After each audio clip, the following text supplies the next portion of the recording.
Hello and welcome back to the True Crime Guys podcast. I'm Lauren. And I'm Michael. How's everybody doing? We have a crazy case. We continue after all these episodes to find new scenarios when it comes to Moida. This is an MO we haven't discovered yet. This is an MO that I believe we have not covered, and it's pretty wild. Like, I don't know. I mean, it's probably in the title, Bone Breaker. This person's MO was breaking bones. That's what he's a sexual sadist. That's what he got off on. As sick as that sounds, just like the sound of it.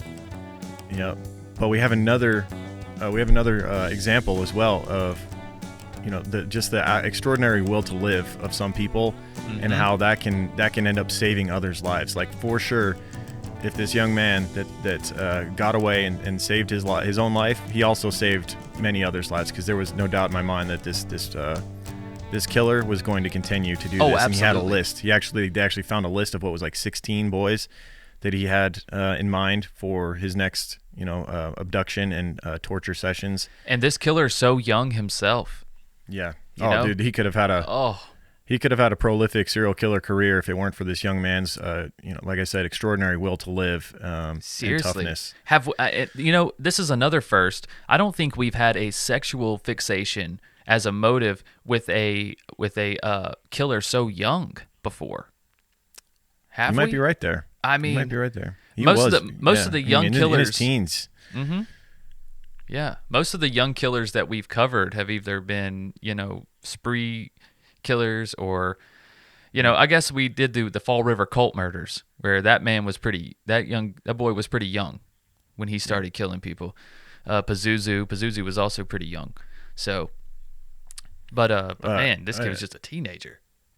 Head trauma once again, severe head trauma. Yep. I don't know that this dude becomes what he became without this serious head trauma that he had. Right, and there were a few other instances as well in his past where his mother was known to be a drug user while pregnant with him and whatnot. So I'm sure that played into it a little bit.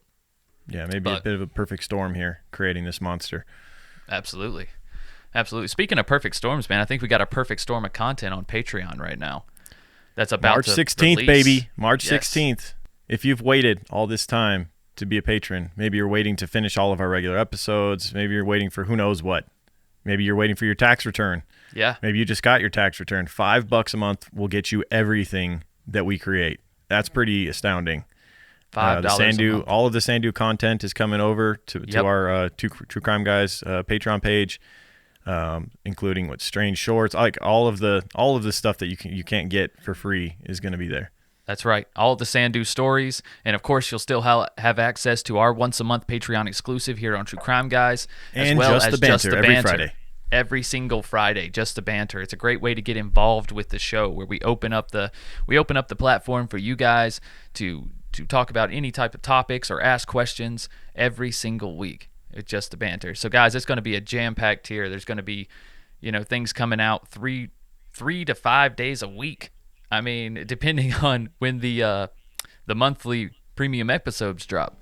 So it's a ridiculous deal. But yeah, if you're already a patron of Sandu, that's okay. You can stay there if you like. But all of the True Crime Guys content will be available on the $5 tier. Patreon.com/True Crime Guys. There's a link below. All right, let's get into this wild-ass case. Let's do it, man. It was the middle of the night, imagine my surprise when I was coming to wipe and sleep from my eyes, and all I could see was some guy I didn't know.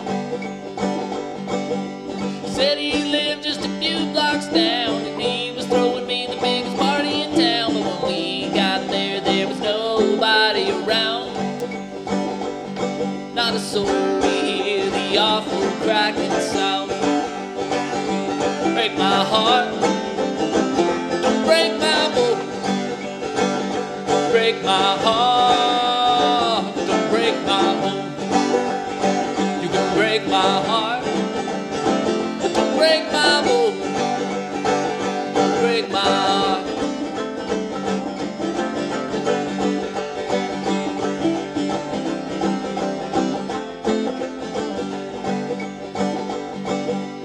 I tried to hide the fear in my eyes, and this son of a bitch won't make me cry. I'm gonna get out of here or I'll die.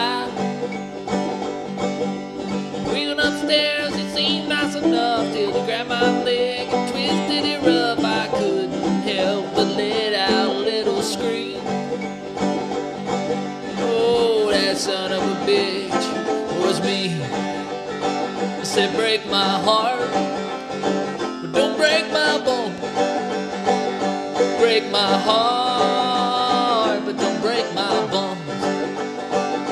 Break my heart, but don't break my bones. Break my heart, but don't break my bones.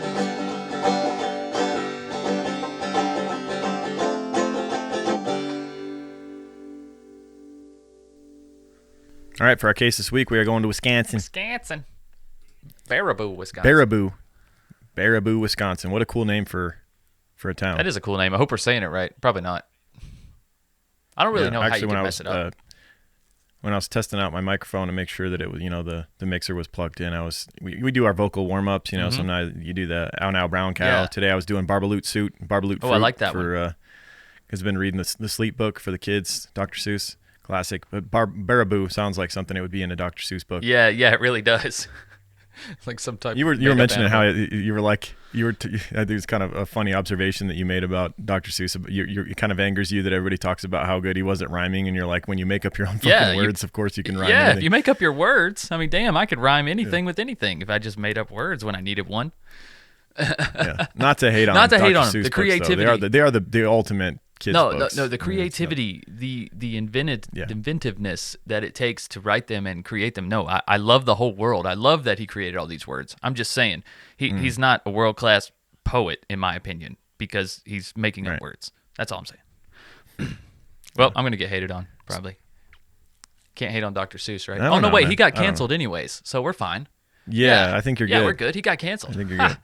I don't even know why. I don't know why either. Can I just read the fucking children's book and not really give a fuck what the guy himself said outside of that? Like, I don't care about that stuff. I mean, how long has he been gone? Yeah, maybe. Holy crap. Yeah, they try to cancel him and let me get all the collection of books cheaper. That's fine. There we go. Just throw away your Dr. Seuss books. I'll take them. Right.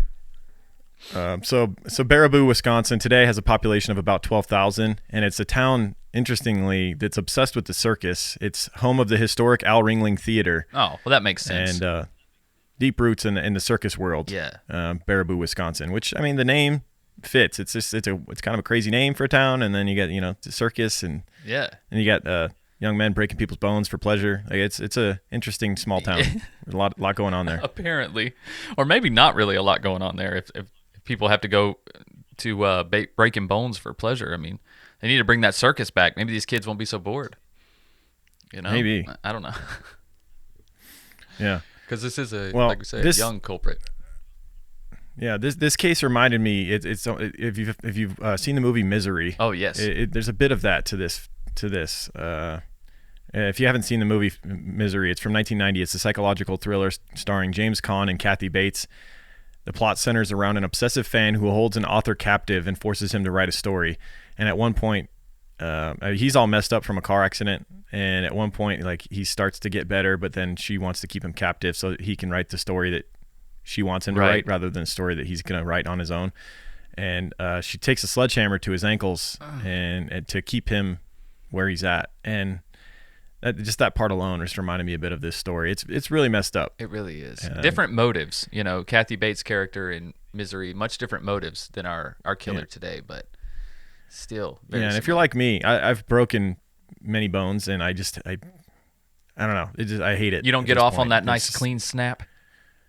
Oh, God, no. It's the worst. It's the worst. Like that show Scarred on MTV back in the day. If I was scanning channels, I was like fucking running for the hills as soon as I landed on that I know. show. I'm like, nope. I do not want to see that shit. No. Ugh. Slow motion train wreck. Can't do it. Some of those fight videos where these dudes get slammed on their leg and then their whole shin bone breaks.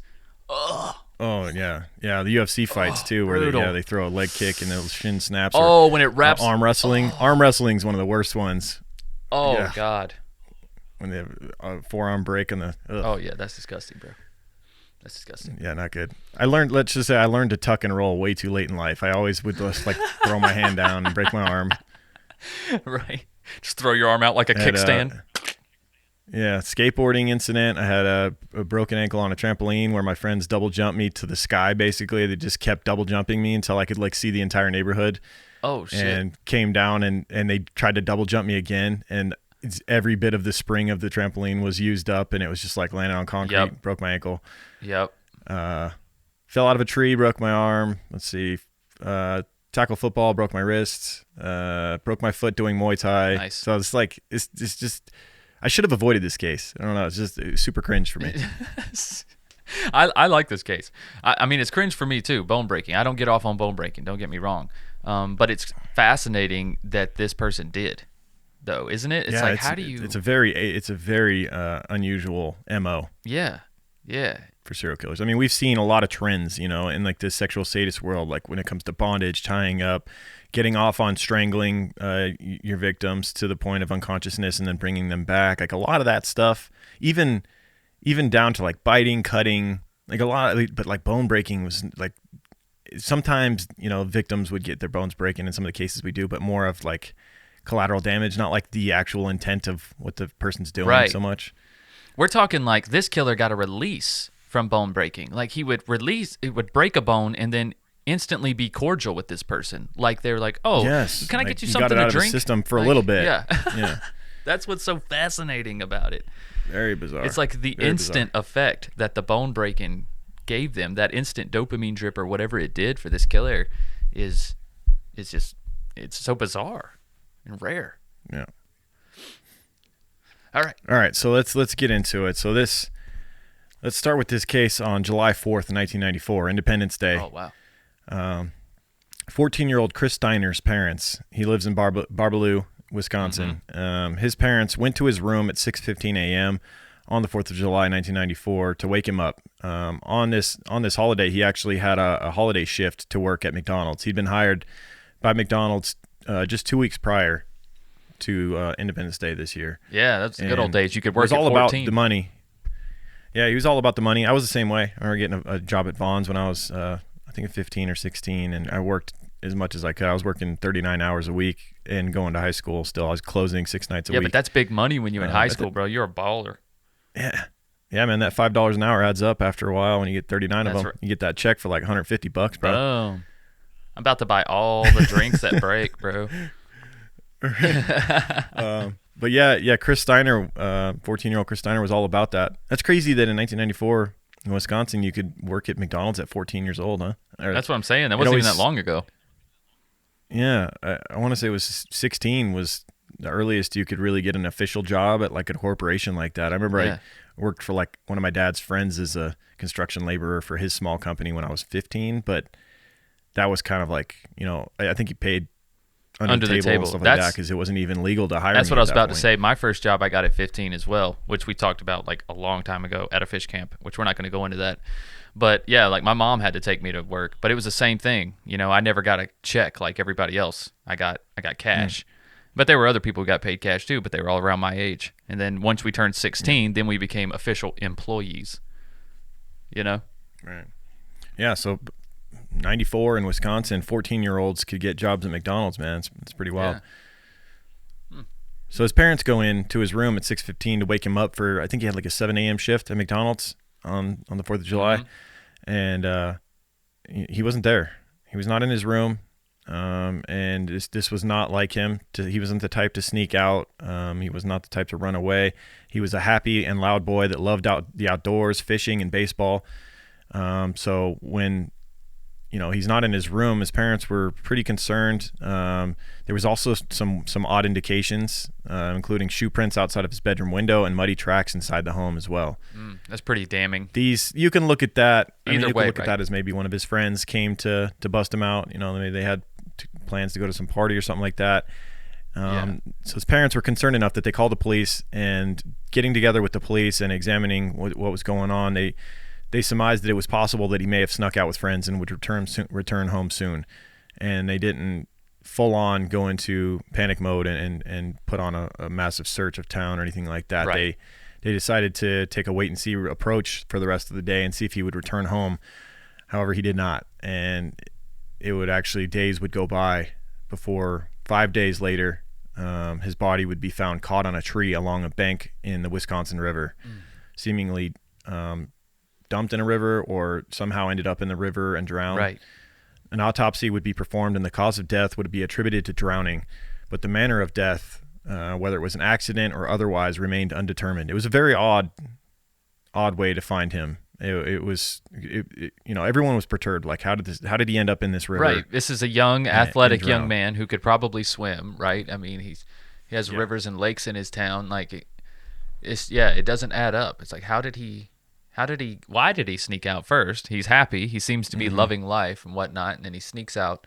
But what would have been a red flag to me is like, if one of his friends came to get him, right? Why would the friend come in the room? Why not just knock on the window and be like, hey, come on? Like, why take the extra risk of coming in the room with muddy Leaving shoes? muddy foot tracks all over. Yeah. What would be the risk? I just don't. That doesn't add up to me. That's why right away I thought it was nefarious, which obviously it is. But I'm just saying, as a parent, I would have been like, why the fuck did they come in here if not to get him, physically take him? You know. Right. But that's just me. Yep. As far as the coroner ruling this undetermined, it's estimated that some 15 to 20% of deaths around the country occur in a manner that is deemed undetermined, with no clear leads or ideas about what had happened. The Steiner case would be in that 15 to 20% and would go cold. And no one in his family knew how he could have drowned or ended up in that river where he ended up. But it was not clearly a murder, according to the police, and they did not look for a perpetrator. I'm sure they thought any number of things could have happened. He could have been out drinking, or he could have been walking along the road and been hit by a car, or who knows. But it was just, I'm sure it was very skimpy on the evidence front, being that he was found in a river, Right. 5 days after he went missing. Yeah, there's just not much to go on. Right. And there was no bullet holes, knife wounds. There wasn't like necessarily damage to his face, Right. from what they could tell. And that would be that for a year. A year would pass. And on July 29th, 1995, a 12-year-old named Thad Phillips was taken from his home. Thad was sleeping on the couch. Him and his family had actually just moved to Barbaloo. I think it was like 2 weeks prior. So they were still settling in. Right. And Thad was sleeping on the couch along with his sister. Him and his sister were both sleeping on the couch, which was something that they frequently did. They would just pass out on the couch watching TV or whatever. Right. But on this occasion, Thad was picked up from his couch and carried off. And we have his account of this, his groggy account of this, because he's the survivor that we mentioned in the beginning of this. Right. So he's sleeping on the couch with his sister, and he's picked up and carried by someone that he initially believed to be his father. Very common. Your kid falls asleep either in the car or on the couch, and you pick him up and carry him to bed. That's what he thought was going on, except that this person didn't take him to his bedroom. He took him outside and was carrying him through the yard and away from the home. And as he was getting carried further and further away from the home, it occurred to him that it was not his father, but, and he's still groggy at this point. He starts assuming that it's a family member that had car trouble and didn't want to wake his parents and just needed his help. Clearly half asleep and confused. I mean, that just doesn't make any sense. That doesn't make any sense at all. Why wouldn't they wake you and say, hey, I need your help, come with me, instead of carrying you all the way to the scene and then being like, hey, wake up, change this tire. Yeah, and then he starts realizing that he just doesn't recognize this young man. It's not even like an adult. It's a teenager a few years older than him, and he doesn't necessarily recognize this person. And when he asked the young man where his car was, because he's thinking this person has car trouble, they need help, the person responded that it was just over the hill from where they were. He then put Thad down, probably realizing that Thad was confused at this point and would go along with whatever he told him. He put Thad down and told him to run with him, which Thad actually did, and started running with him. Isn't that crazy? Yeah. Like, if you just act like everything's okay. Yeah, he was confused as shit. It's like, at that point, you're like, why didn't you just run back home? But, I mean, you got to think about how disoriented he was. Yeah, and the teenager was also being very friendly as well. The young man was friendly and said that he was taking Thad to a party, and even named some kids from Thad's school that he said would be there. Oof. So maybe Thad being new to this town, only being there a couple of weeks, was thinking this is an opportunity to get in with the crowd, to make some friends. I don't know. The kids are really nice here. Like, they want to hang out with me so bad they'll carry me to a they'll party. Snatch me out of my own house in the middle of the night. Making friends is easy here. Yeah. So Thad follows this young man to a home that was in shambles. It's a shanty. Like, it's trash all over the floors. There's no party. Shocker. Upon entering, and the teen then tells Thad that his name is Joe and that the guests for the party would arrive any minute. And it's now believed that Joe may have seen Thad in his front yard earlier that day and selected him for this abduction. Because although I believe they did attend the same school, Joe was several years older. Thad was new to the school. It's not believed that they even really knew each other from school at all. It's just he may have been selected by just roaming around town looking for potential victims. And he did have a list, though. Yeah, he had a list of potential victims, and that's probably where he got the kids' names from that he went to school with. Yeah, potentially. So this Joe character asks Thad if he liked model cars, and brought Thad upstairs to his bedroom to show him his collection of model cars. And up in the bedroom, things were okay for a little bit. Then suddenly, Joe picks up Thad and slammed him on the bed, and proceeded to violently twist his ankle until the ankle broke and was turning in the wrong direction. Quite a turn of events out of nowhere. And when Thad asked Joe why he did this to him, Joe's demeanor changed as he sat down next to Thad and calmly explained that he enjoyed the sounds of bones breaking. Props to Thad, though, for being so chill and being like, hey, why'd you do that? I mean, sure he's screamed. It really does sound first, that way. But according to Thad, he never cried. He didn't want to give Joe that power. And see, I believe that, he didn't want to show him that fear. Yeah. I believe that, because a 14-year-old, that's the age where you know what I'm saying? You're kind of starting to try to prove yourself as a young man, 14, 15 years old, and even more so in the 90s, in the mid-90s.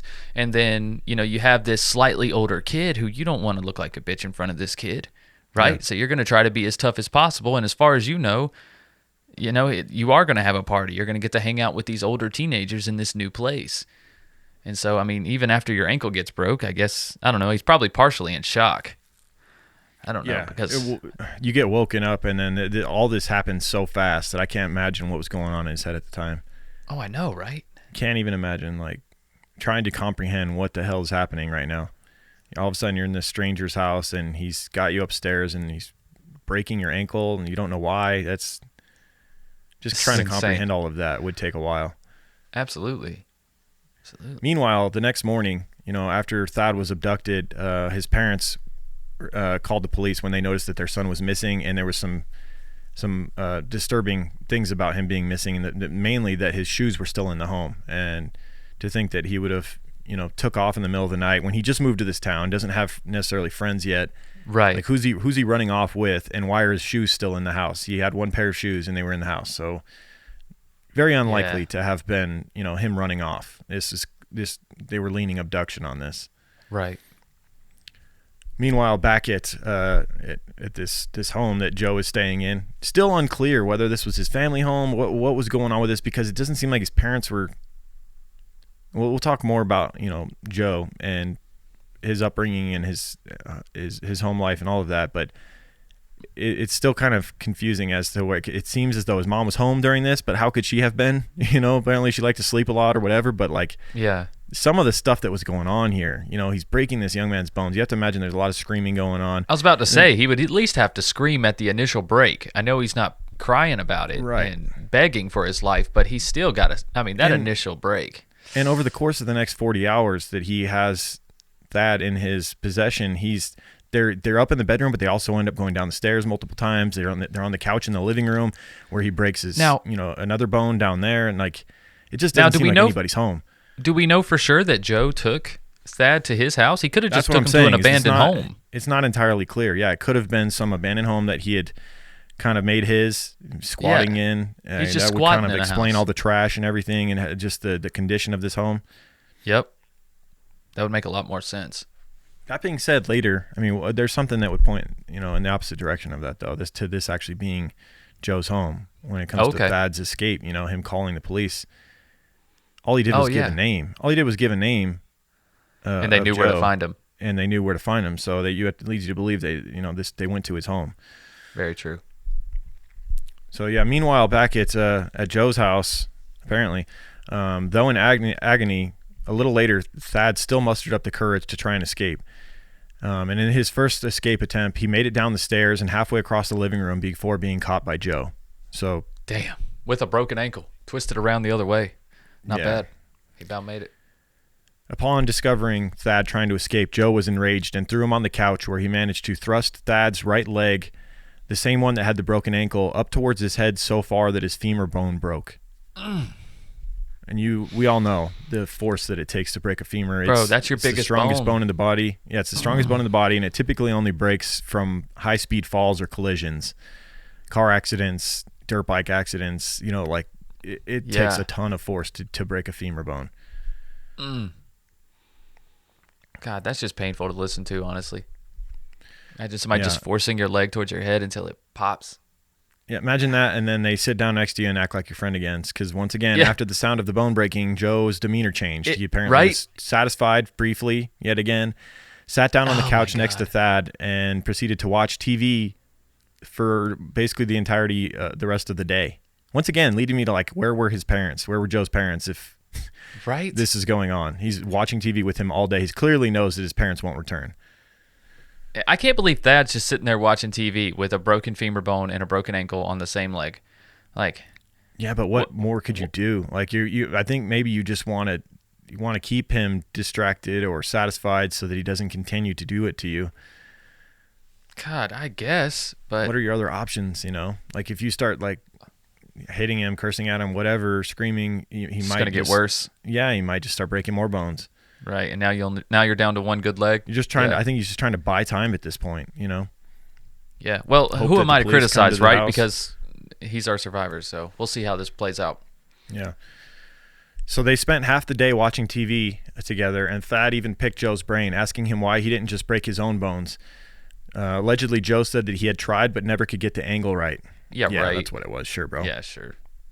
If you are so inclined, you can break your own bones. Believe me. If I was Thad, I'd been like, let me show you. Let me see your ankle. I'll show you how to do it. Right.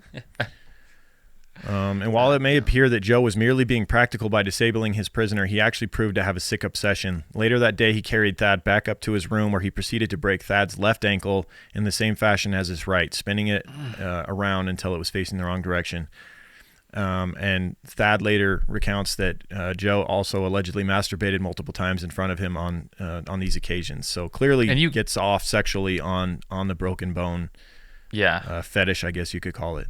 And I know you put allegedly in here just to be safe, because Thad says that it definitely happened, but Joe denied that shit forever. Joe has been very vocal from Yes. prison in many interviews about how he didn't do these things, and he blacked out during. He claims that he blacked out during the Thad occurrences of breaking. He doesn't deny breaking his bones and doing these things, but he says he was in a blacked out state for that. But he completely denies having anything to do with the murder that he goes down for, that we briefly mentioned. I think he also protested against the masturbation as well, though. Yeah, of For course. some Of course reason, he that would. was a hill to die on. But and I kind of understand, because if you can tie a sexual element to this, then you can There's your you can motive. prove. There's you know your what I'm saying? Exactly. There's your motive, and also there's a good reason to keep this guy in prison forever. Mm-hmm. Yeah, because sexual offenders are way more likely to repeat. Exactly. Yeah. So Thad tried to fight back Joe on this next ankle break by kicking him in the back of the head, and supposedly, as we mentioned, never cried during this. But kicking him and trying to fight back only pissed off Joe more. At which point Joe smothered him with a pillow and threatened to break his neck or his back if he kept fighting back. So apparently he would do some of this damage with his back turned to Thad, to where Thad couldn't see him, but he was just going to work on his legs, ankles, whatever. He was even at some points jumping on Thad's chest, jumping on his legs, like standing up and jumping on top of him. Oh God. Just unimaginable, like the pain that this young man must have been going through. Like you say, God, I hope nobody was at home. Yeah, God, and if this isn't already weird enough, this behavior on Joe's part was so odd, in that after breaking Thad's bones, he would then mend them and tend to them as if he were a nurse or a doctor. He would Oh God. he would put tight socks, like what do they call those? Yeah, like the compression socks. Compression socks. Yeah, you put compression socks. He would put braces on his legs and even had him walk around the house with braces on. Wow. However, during one of the walks around upstairs with braces on his legs, Joe came up and pushed Thad down the stairs of the home. Almighty. Imagine you've got 2 broken ankles, a broken femur, and you're walking around with braces and you get pushed down the stairs. The amount of pain and swelling in your legs. Oh my God! Not to mention everything else. You know what I'm saying? Like, I just hope your there's head, your back, your fucking there's got to be a spine. limit on what amount of pain a human being has to endure before they're in shock and they don't feel much more pain. You know, he had to have been on that threshold at this point.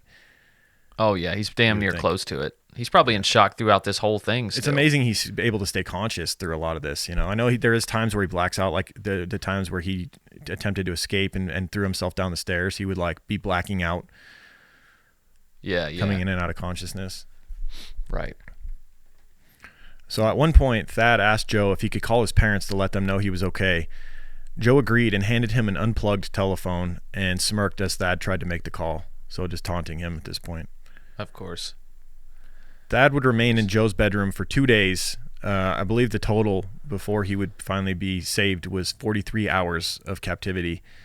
But despite his physical distress, he awaited an opportunity to make a second escape attempt. Finally, it arrived when Joe, satisfied that Thad's injuries were too bad to flee, left the home, first taking an extra precaution, though, by locking Thad in the upstairs closet. So he locks him in the closet. He's obviously got so many broken bones, and it's been 2 days of suffering through these broken bones, too. So you can only imagine they've just the swelling and the Right. pain has only gotten worse as they're not being properly tended to, no medication, nothing like that. So Exactly. as Thad is in this dark closet, he hears Joe's front door close. He hears a car start and leave, and he sees his opportunity. And he starts digging around in the closet and finds an old acoustic guitar and manages to batter his way through the closet door and make it to where he can get his hand out and access the door handle to get the door open. That's a well-built guitar right there. It must have been an old I Gibson was or going to say something. an acoustic guitar to bust through a God door with damn. that. It must have been those cheap hollow core doors, you know? Oh yeah, probably. But still. Because I was even going to that. say, like, if you had an electric, you can knock that shit down like an axe. But acoustic, yeah, I'm impressed. I picture maybe he like used the neck of the guitar as like a javelin to punch a hole through so that he That's could what get I was thinking his too. hand out. I was like, you had to use the neck, right? That's the strongest part. Because if you go hitting it with that hollow body, it's just going to bust up. Like, that's not going to work. But like you said too, they probably did have those hollow, cheap ass doors on the because it's just a closet. Yeah. What's up, creepers? Let me tell you about our latest sponsor, Bombas. Bombas' mission is simple. Make the most comfortable clothes ever and match every item sold with an equal item donated. So when you buy your Bombas, you are also giving to someone in need. Bombas design their socks, shirts, and underwear to be the clothes you can't wait to put on every day. Everything they make is soft, seamless, tagless, and has a luxury, cozy feel. They're made from super soft materials like merino wool, Pima cotton, and even cashmere, which makes them the perfect cozy winter layers. There's a pair of Bombas socks for everything you do. They come in tons of options like comfy performance styles for every sport and activity that keeps you moving. Bombas t-shirts are made with thoughtful design features like invisible seams, soft fabrics, and the perfect weight so they hang just right, while their underwear have a barely there feel with second skin support that might make you forget they're even there, in a good way. And did you know that socks, underwear, and t-shirts are the 3 most requested clothing items at homeless shelters? That's why Bombas donates one for every item you buy. So far, Bombas customers like you have helped donate over 50 million items of essential clothing. I'm actually wearing Bombas socks as we speak, as I record this. My wife and I are in love with them. They fit just snug on your feet. They're the perfect thickness. They're soft. They're durable. You can't beat it. And then you get to feel good about the fact that, you just also help to clothe someone in need. There's not many companies out there that are willing to give away half of their product to people in need and not make a profit from it. That is really a noble and incredible thing to do. So get you some Bombas and help those in need as well. Go to bombas.com/creeper and get 20% off any purchase. That's bombas.com/creeper for 20% off. bombas.com/creeper. What's up, creepers? I'd like to take a minute to talk to you about Green Chef. Green Chef is a CCOF certified meal kit company. Green Chef makes eating well easy with plans to fit every lifestyle. Whether you're keto, paleo, vegan, vegetarian, gluten-free, or just looking to eat more balanced meals, Green Chef offers a wide range of recipes guaranteed to fit you and your hectic lifestyle. With Green Chef, you can enjoy your greens while being green. Green Chef is the most sustainable meal kit, offsetting 100% of their plastic packaging in every box and 100% of their carbon footprint and emissions. Green Chef's pre-portioned ingredients mean you'll actually reduce your food waste by at least 25% compared to grocery shopping.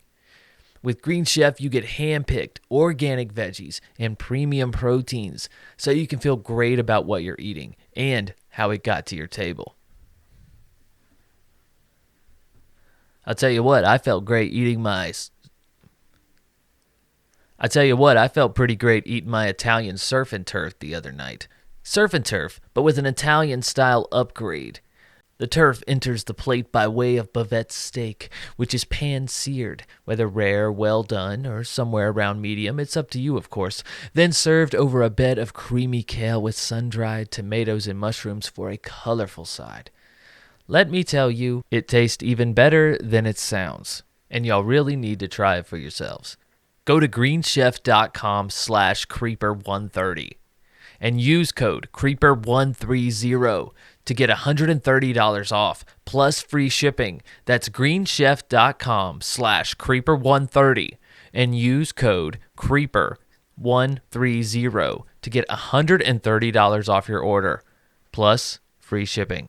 Green Chef, the #1 meal kit for eating well.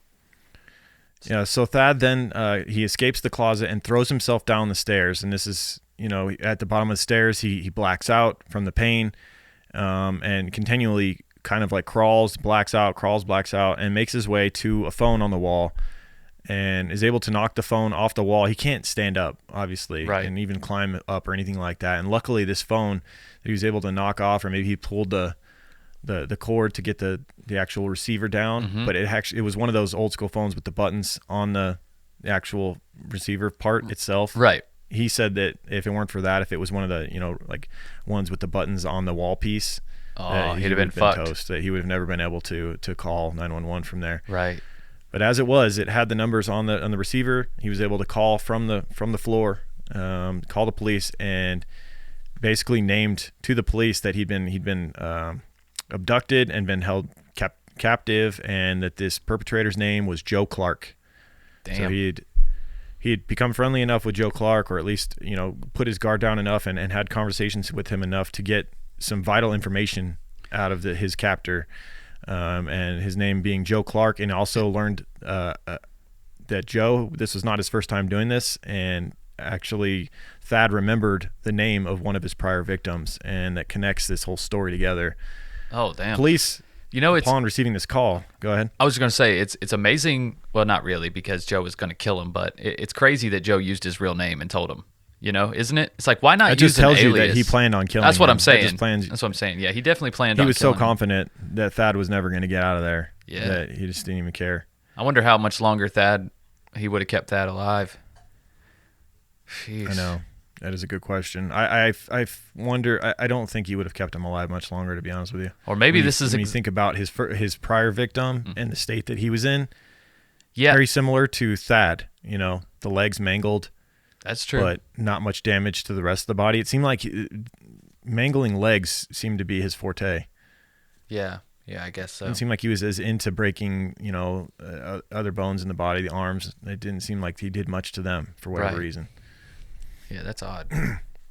So upon receiving this call, police were already privy to the name Joe Clark. He had a prior criminal record. He was kind of a disturbed young man that they were keeping their eye on. Right.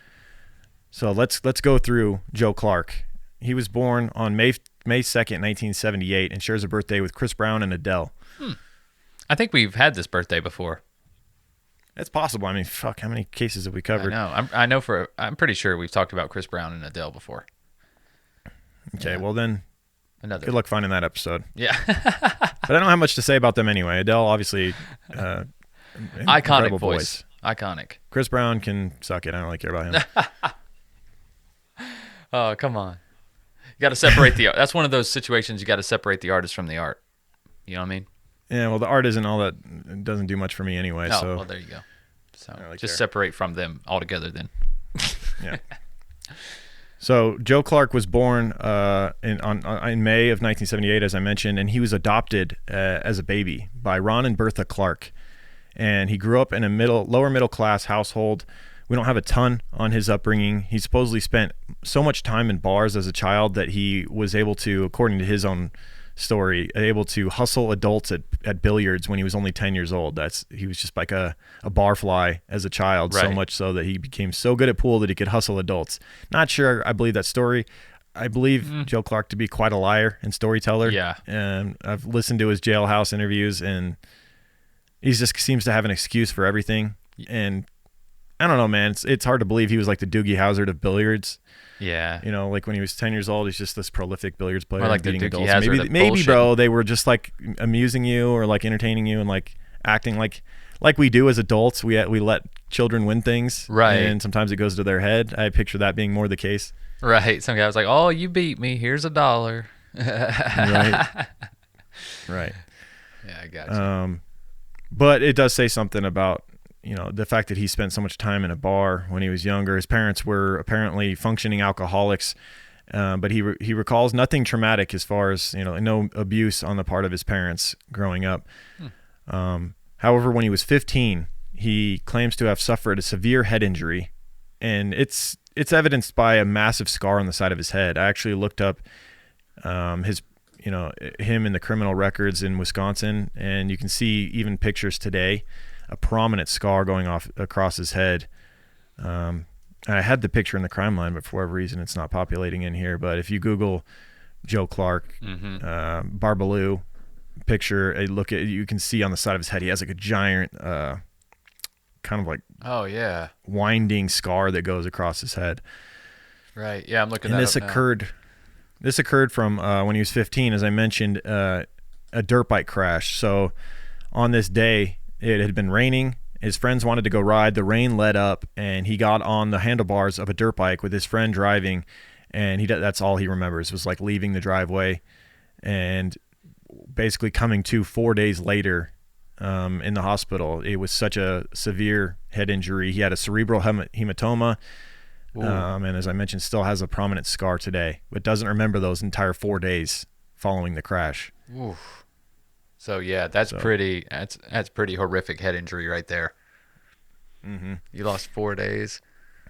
Yeah, and I don't know what his behavior necessarily was like prior to this, but he definitely showed some violent tendencies following this crash. In 1992, he made serious death threats to a teacher at school, even calling them at their home to threaten their life. So this was 3 years prior to him beginning to abduct children.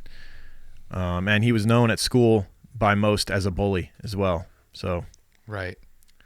Yeah, we can see that. And this was all after the crash, right? Still.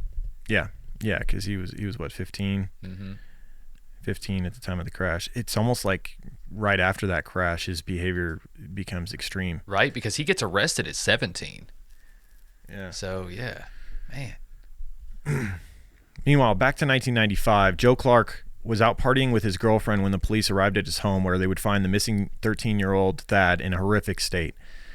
Thad had twisted feet and skin reminiscent of rubber. His toes were pointing the wrong way when he entered the hospital. He had serious, potentially life-threatening internal bleeding. Doctors said that he was possibly hours away from dying from his injuries. See, that's what I was thinking. Like with all those horrible fractures, there's got to be internal bleeding all in his Absolutely. body, and bruising and Absolutely. swelling, and then before long, it's just you're done. And if any of the bones protruded the skin, then you're talking serious infection Oof. potential. Right, and you're laying in that nasty house on the floor and shit. Absolutely, dragging your body around on that nasty floor. Downstairs. Oh my god. Yeah, he didn't have much longer to live. That's the thing. Was like we asked that question earlier. Is like, how much longer would Joe have kept him alive? I don't know that he had a say in that.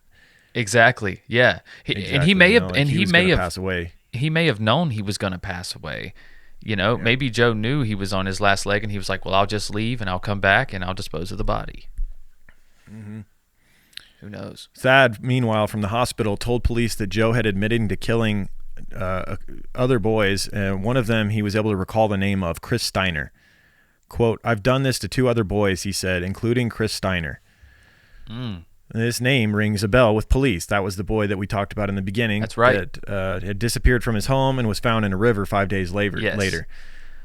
So hearing this name came as a surprise to police, since the pathologist who had examined Steiner at the time had found no sign of an injury.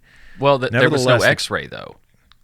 Yeah, and his body was bloated from being in a river for 5 days. Exactly. So like it masked the severe injuries that he had to his lower body that were, we now know done by Joe Clark. Exactly. Even though he denies, but he's a liar. Yeah, he's full of shit. So nevertheless, the case had been mysterious and the body had been bloated from being in the water. The pathologist could have overlooked something. So the investigators also learned that there was no x-rays that had been taken of Chris Steiner's body. So there was only one way to discover whether Chris Steiner had been subjected to the same treatment that Thad had endured, and thus the link between the two crimes to a single perpetrator. They had to exhume Chris Steiner's remains. That was the only way to, basically confirm this story that Thad is telling, that Joe told him that he did this.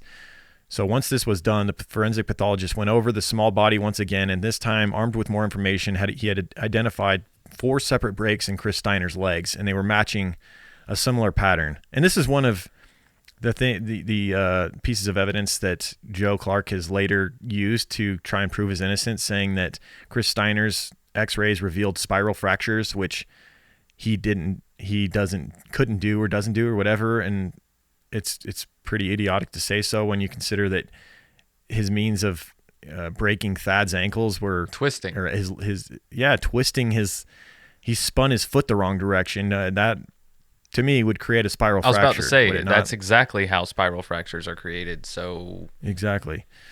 Yeah, apparently Joe Clark, he is only 17, dude. He doesn't know what the fuck about spiral fractures.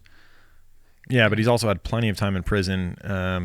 By the time he did these interviews, been in prison for a long time and had a lot of time to sit there and come up with excuses after excuse and stories and try and point at contradictory evidence or whatever he wants to do. But nothing is convincing me that he didn't do this. No. He's absolutely did. It was apparent to the coroner that the boy had been thrown into the water with these broken legs, and he could not have used his legs to swim, and it could easily have drowned, and that actually everything started to add up at this point. This discovery gave detectives probable cause to search Joe Clark's bedroom, where they found a notebook with 3 lists, all written in his handwriting, that included the names of 18 local boys, and they had headings over the names. Some of them were "Go Get Now," "Can't Wait," and "Leg Thing." Ooh, okay. So clearly going to be on a spree here, not going to be stopped until,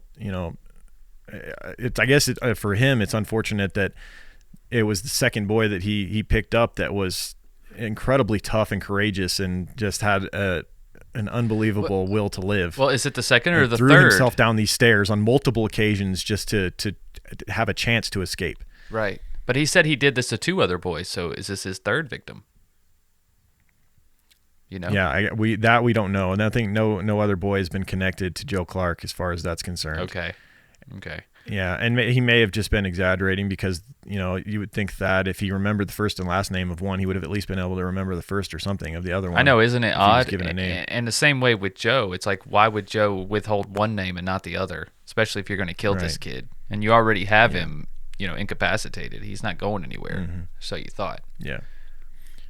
Now, Joe Clark's parents tried their best to defend Joe. His mother gave him an alibi for the night that Chris Steiner was abducted, saying that she would have known because she was home and he would have had to pass through her bedroom. Mm-hmm. However, it was shown that she was a heavy sleeper and he'd managed to slip by her many times.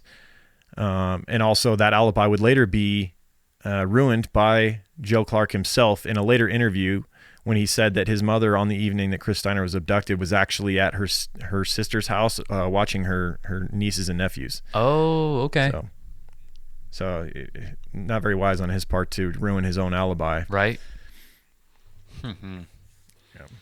Okay. So Joe Clark, with all of this evidence against him, a living witness and someone that he had tortured, pointing the finger at him, and also shedding light on the prior victim that he had killed, Joe Clark would be charged with attempted first-degree intentional homicide, causing great bodily harm to a child, mayhem, not a charge you see used very often, which is intent to disable or disfigure. Ooh. also charged with causing mental harm to a child and child enticement. Damn. He would plead no contest. So those were the charges for Thad, I believe. Right. And then he would have a whole other set of charges for the Chris Steiner murder. But as far as the Thad charges, he would plead no contest and not guilty by reason of mental disease or defect. The defense argued that his biological mother, he was adopted, as we earlier mentioned, had been a heavy drug user throughout her pregnancy with him and may have affected his development. I always got to blame it on something, man. You got to go back and blame it on something. Yeah, but nonetheless, the jury would find him guilty of all charges and sentence him to 100 years in prison for, Thad's abduction and torture. Also, Thad was awarded $21 million in damages in 1997. And if you're wondering how he's ever going to get that money, that was just basically a number to ensure that if Joe ever made money, selling a book or whatever from his crimes against Thad, that Thad would get every penny of that. Oh, okay. I was wondering. I was like, how the hell is Joe going to pay this? Right. It's not going to work. He's not. And also, although he had lifelong effects of what Clark had done to him, Thad was eventually able to walk again and still lives in Barbaloo and, has a family, has kids, and has just basically moved on, it seems. He still does interviews from time to time. And yeah. He's moved on with his life. Unfortunately, though, Thad was never able to be a witness at Chris Steiner's murder trial, which he would have been a key witness, obviously, having been told by the killer himself that he had done hearing it. the confession. Yeah. It's pretty bizarre, though. He wasn't able to be a witness at Chris Steiner's murder trial because Thad, leading up to that trial, was shot in the back by another teen boy, supposedly unrelated to Joe Clark. It was some incident. The details are fuzzy on that, but Thad's body receives more damage getting shot. This kid, unkillable, apparently. God almighty. Oh, so he lived. He lived through this. Yeah. He lived. He just wasn't able to stand shit. trial. But nonetheless, he didn't need to be there for jury to find Joe Clark guilty once again, this time for the Chris Steiner murder. He would be charged with first-degree homicide, mayhem, and causing great bodily harm to a child. Once again, he pleaded not guilty. And for this one, for the Chris Steiner murder, he maintains his innocence to this day. And he was found guilty of all the charges, received a life sentence with no parole for 60 years on top of that 100 years he had gotten for what he had done to Thad. Right. So he'll never get out, that's for sure. And in 1998, he made an attempt to appeal his convictions, citing a lack of evidence, but the appeal was squashed. And my guess is Joe Clark will just continue to be vocal about his innocence in regards to the Chris Steiner murder. Oh, yeah. And continue to say that in regards to what he did to Thad, that he blacked out and doesn't remember the actual breaking of his bones and torturing of him and the masturbation and all of that. Of course. And at this point, he's probably done convinced himself, because he went to prison. I mean, it's been a long time. And he went to prison so young, he still feels like anything he can get off his sentence would be worth it. Yeah. But. And I do believe that the brain trauma that he suffered from that dirt bike accident definitely did something to him, changed his brain chemistry. Maybe we've seen it in the past where a lot of times these sexual sadists, they had a severe brain. I mean, Richard Ramirez, the bookshelf falling on him, knocking him out. Like a lot of times that frontal lobe damage that people suffer, it just changes their personality, makes them more, it makes you more compulsive, and more angry, violent a lot of times. Absolutely, dude. So that's not to excuse his behavior. He knew what he was doing was wrong. That's why he was sneaking into these homes and abducting these children in the middle of the night. Yeah. He knew damn well what he was doing was wrong. So absolutely. Guilty as charged, in my opinion. Crazy case, an MO that we've never covered before, someone that is sexually satisfied from breaking bones. Man, it's hard to believe there's people like this in the world, but we'll just keep bringing them to light for you guys so you're aware of what's out there. Yeah, guys, and we also want to make you aware of what's out there in your deodorant selections. Oh, there it is. There it is. In that realm should be Oh My Gaia. Oh My Gaia is an innovative, all-natural deodorant, fragrance, and beard oil company specializing in paraben and aluminum-free products. Their innovative line of deodorants inhibit the growth of odor-causing bacteria while still maintaining effectiveness. At Oh My Gaia, they use only all-natural, paraben, and aluminum-free organic ingredients, guys. And there's tons of scents to choose from, and you can also get all of these scents in scented oils and beard oil as well. from vanilla to cherry almond, sandalwood, lavender, lemongrass, Egyptian musk, coconut, dreamsicle. There's sweet pea, sailor, barbershop, and so much more, guys, including our very own scent called True Crime Pine, made just for true crime guys. And you guys can check that out at ohmygaia.com. That's ohmygaia.com. And because you're True Crime Guys listeners, you can get 15% off your order by using the code word CREEPER, CREEPER. Insert the code CREEPER at checkout. You get 15% off your order, guys, no matter what you're getting. You can do this at shop_ohmygaia on Instagram or ohmygaia.com. That's ohmygaia.com. Guys, you won't regret it.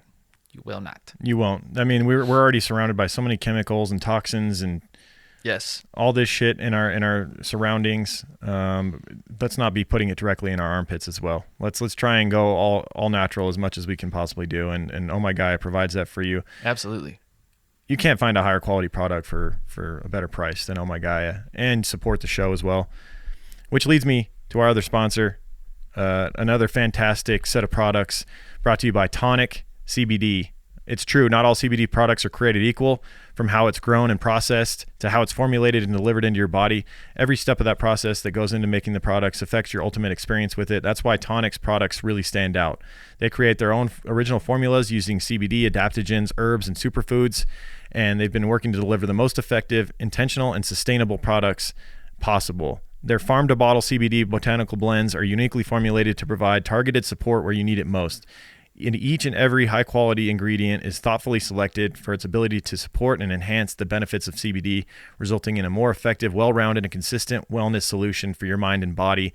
It helps me tremendously to balance my mood with chronic pain. There's just so many use cases for CBD. You got to look into a lot of the science behind it. This stuff is really kind of a miracle. And thanks to Tonic, we can offer you guys a high quality product, and you can use our code word CREEPER for 20% off your order. If you go to tonicvibes.com, use code word CREEPER for 20% off. That's tonicvibes.com. Check it out.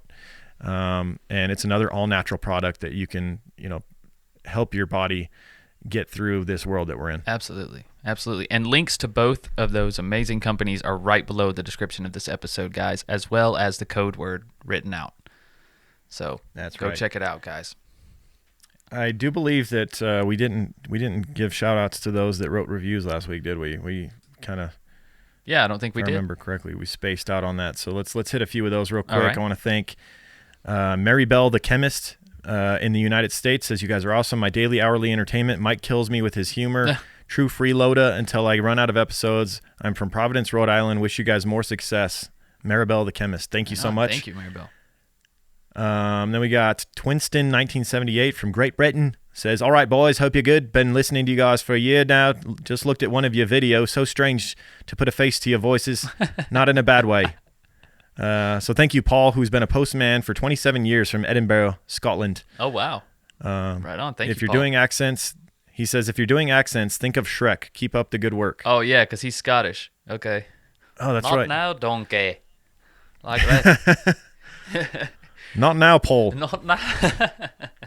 Keep delivering your lettuce, Paul. Right. Then we got Meg0823 in the United States. Says, love you guys. I'm late to the game, but thoroughly enjoying going back and listening. Right on. Then we got D Kelly 822 in the U.S. Says, love the show. Murder. Can't find you on Facebook, though. Diane Kelly from Mesa, Arizona. I don't know how you can't find us on Facebook. It's not that hard. Yeah, we're on there. We're on there. I'm not judging. I'm just saying, just type in True Crime Guys in Facebook and it should come up. Yeah. Or I think you could check out our link tree as well. And I think there's a link to our Facebook. Yeah, the links, check out the link below. And that the link tree should have our Facebook link in there, right? Yeah, I'm pretty sure it does. Okay. We got any more? Let's see. I'm not sure if it's In Jones or LN Jones. 11285 from the United States says, don't sleep on these guys. I started listening to these guys after Killer Queens mentioned them, and I'm so happy I did. The cases are interesting. The banter is top notch. Also, the outro song is a banger. Right on. Right on. All right. Thank you for that shout out. Thank you Killer guys Queens. for taking the time to go and write nice reviews and rate the show 5 stars. Also, if you listen on Spotify, there's an option to rate the show just with a star rating. Yes, there is. Those have been going up and up, so we'd appreciate if you just take 1 second to just click 5 stars on that, or 4 if you think we're 4. But anything less than that, don't bother. Just move on. Listen to something else if you think it's that bad. Right? There's so many choices now. I feel like everyone should just have a list of podcasts that they think are 5 stars now. There's so many podcasts out there. Yeah. You know. So, all right. Speaking of 5 stars, I would like to think our Patreon page is 5 stars. Hell and yeah. Speaking of $5 on March 16th will get you everything. It's the ultimate tier. I mean, I don't think you can find more content for a better price than our $5 tier will be starting March 16th on patreon.com/truecrimeguys. What more can you say? I mean, you'll get the premium once a month exclusive episode that only goes on Patreon, and then every single Friday you'll get Just the Banter, which we usually record for an hour plus, and we're answering listener questions. We're just talking about our personal lives and things like that. You get to know us better. Right. That's a fun show. Then you get all of the Sandu content, Sandu stories. You're gonna get everything for $5 a month, and you can pay up front and save 10%. $54, you're done for the year. Right. And everything we put out, you get. Yeah, and if you guys sign up, it doesn't really matter when you sign up, but if you sign up before March 16th, all of the back catalog of Sandu stories and strange shorts, as well as Higher Thoughts. I might wait till 420 to release Higher Thoughts just for the hell of it, because you're gonna have so much content to listen to anyways. But all of that will be hitting on March 16th, and right now I was looking at the scheduled episodes, and we're somewhere around 80 to 85 premium episodes that are not available on the free platforms. When you sign in on March 16th, March 17th, whenever it is, to the Patreon and sign up for that $5 tier, if you're not already signed up, you may want to step away from your phone because it might start smoking, catch fire. There's going to be so much content that's just going to become available. Yeah. It might be. That's just a warning. We don't want to get sued. Right. Have you heard those myths about people who all text one friend? Like, they'll all get together and it'd be like 5 or 6 people, like, oh, let's all text them at the same time. And then their phone goes all haywire. I imagine that's what's going to happen. No. I hope not. But okay. Yeah, hopefully Patreon just sends you guys one notification and they're like, True Crime Guys just uploaded 80 episodes. Hopefully it's just like that. But it may not. So be aware. All right. Does that do it? I think that's it, man. All right. Thanks, everybody. We'll see you next week for another Freeloader episode. Keep creeping. Have a great week. Keep creeping, guys. True crime guys, in the desert we like a mirage. It's okay if you clicked on us cause you thought we was True Crime Garage. Now we ain't mad at you, sit down, let us talk at you. I'm talking to the creeper army, we out here making murder. True crime guys, in the desert we like a mirage. It's okay if you clicked on us cause you thought we was True Crime Garage. Now we ain't mad at you, sit down, let us talk at you. I'm talking to the creeper army, we out here making murder charming. You hush your mouth, boy.